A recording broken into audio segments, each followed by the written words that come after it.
call in at 657-383-0771.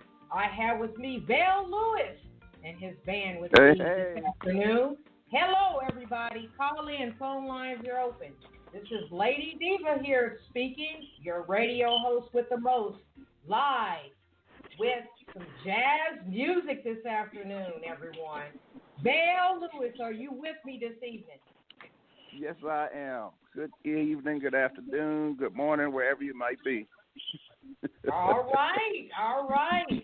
right. And also, I have with me Morgan Stevenson and Eric Fontaine.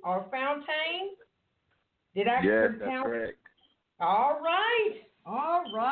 We got the Eric band, in the house. crew. Yes, Eric. We got Eric in the house. Tell us all, and our curious listeners out there, where are you all calling from, one at a time? Thank you. This is Eric, and I'm calling from Houston, Texas. All right, Houston, Texas fans. This is Morgan, and I'm calling from Houston, Texas as well. All right. And Vel? Yes, I am in Santa Barbara, California. All right, fans from Santa Barbara, California. All right. Now, tell us about this track I just played, Maybe So. Is there a brief story behind this one? What inspired you to come up with that melody? Well, this was the first single, actually, from my EP, Colors of Soul, and it was released after a single I had put out called Vitamin D.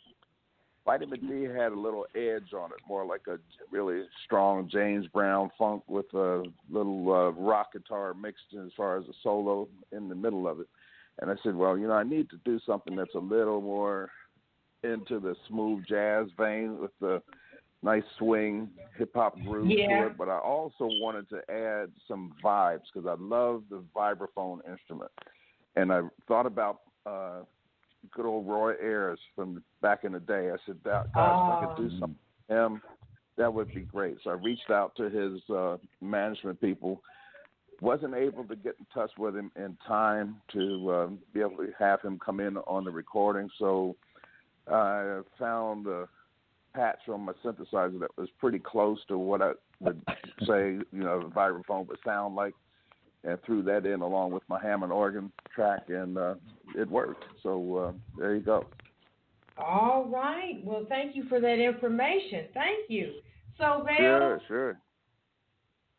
Tell us all how your music journey began, briefly, on how you got started into the music industry. Well, we had to go back into my early days of junior high, high school, with my mother pretty much saying to me one day, I believe I was probably 10 years old, I was already singing, doing vocal lessons and singing with Philadelphia Boys Choir. I just happened to walk by her in the house, and she said, you're going to play an instrument. And I just turned around and looked at her and said, why do you say that? She said, because I said so. You're going to play an instrument. So you need to go to school and pick out one. I said, oh.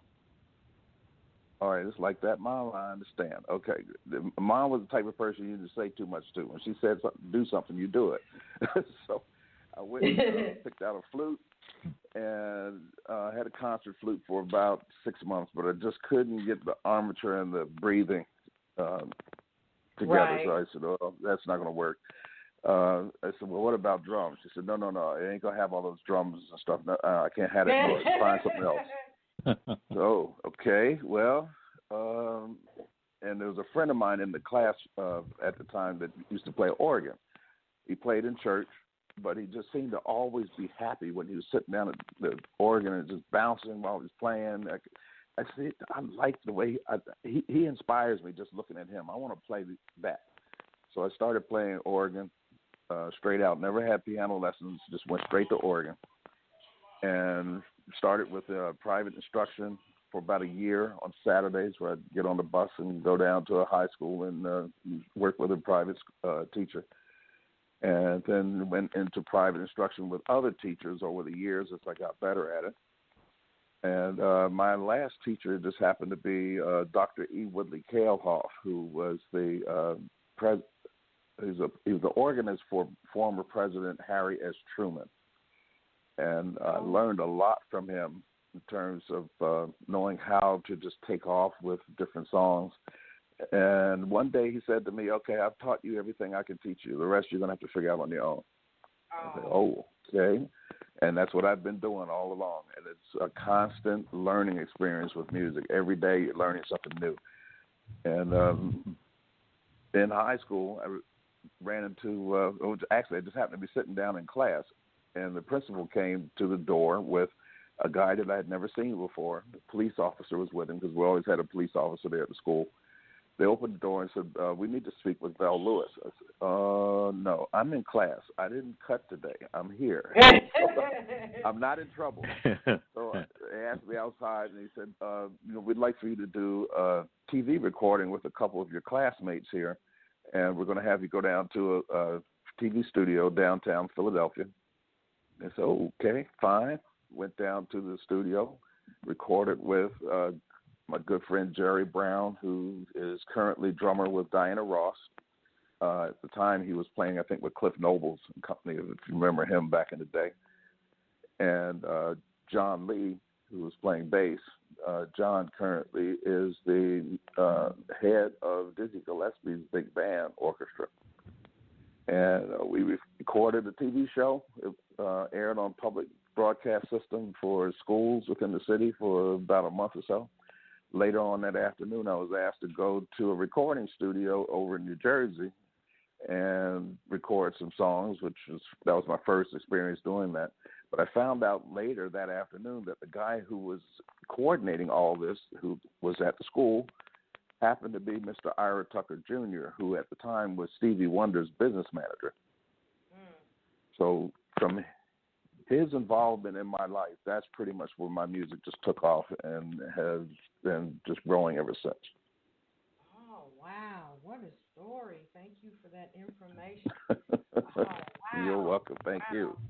You got to excuse the noise in my background. There's a thunderstorm going on, so if we do get cut off, I can start the show back up. So just to let you know, if anything happens, the show will go on, okay? Can you guys hear me well? Yes, I can hear you. Yep. All right. Just to let everybody know that's listening in, I have with me, who is this that called in? Okay, that was Eric. Eric, can you hear me okay? Yes, I can hear you. Yeah. Okay, you got on your headset or earbuds? No, I don't. I'm using my phone, actually. My earbuds died on me just about 10 minutes ago. Okay. All right. Okay. Well, don't matter with the thunderstorm. I got everything covered, okay? So what I'm going to do is take a small break and spin the next song, which will be Song for My Love. Vel, would you like to give a brief story about that track? Yes, this song was written for my wife, Ada Lewis, and it was kind of interesting the way that the song came up because she had been asking me, honey, when are you going to write a song for me? Okay. Let me think about that. So just happened to be working on my album material anyway.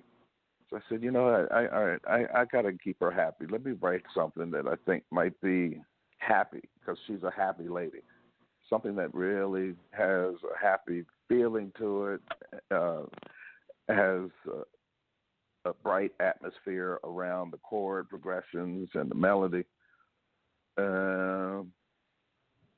What was interesting is after I recorded it and it started getting major airplay, that she looked at me one day and she said, so I thank you very much for that. What do you think about the song? I said, no, I like it a lot. I hope you do too. She said, no, I love it. I said, good. Okay, now I'm in good shape now. All right. But it was even more interesting is yeah, when it landed on the Grammy Awards ballot, that really did it. And then she looked at me again. She said, "Now, see, I told you. You should have wrote." Okay. Sounds like Otto.